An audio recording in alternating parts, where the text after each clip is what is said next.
Impunity in crimes against journalists represent a very serious problem because it leads to more attacks against the press.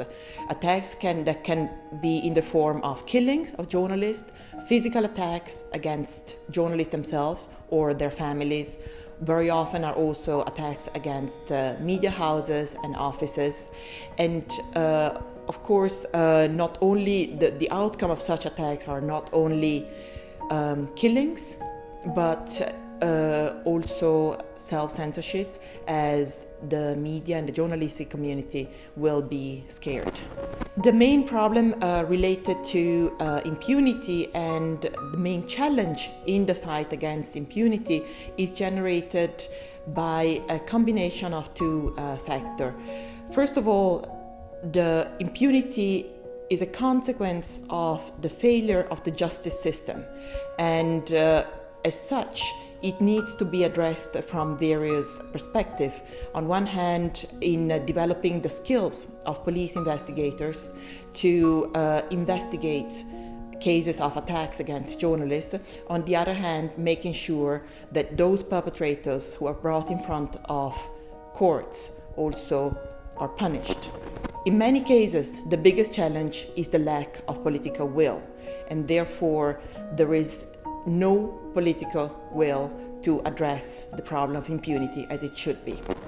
IPI can play a very important role in bringing together communities of journalists around this issue and ensuring that there is sufficient coverage of the attacks against journalists themselves, and also the efforts, or very often the lack of efforts, from the country's authorities in bringing perpetrators of crimes against journalists to justice.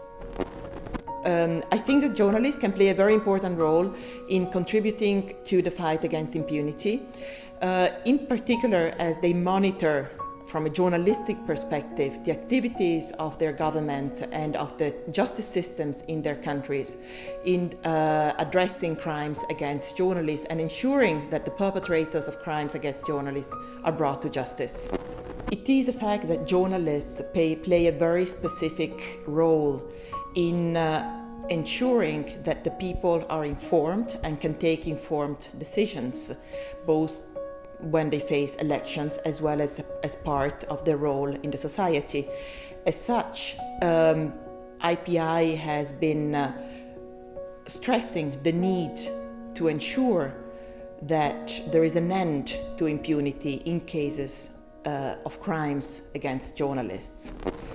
IPI has played a very important role within a process that has been initiated by UNESCO as part of the UN Plan of Action for Safety of Journalists, that has seen the contribution of civil society as well as international organizations and government in a joint effort to end impunity. IPI role in this process has focused on making sure that the journalistic community is involved in this process, as well as there is an alignment between the journalistic community and civil society in efforts to end impunity in crimes against journalists.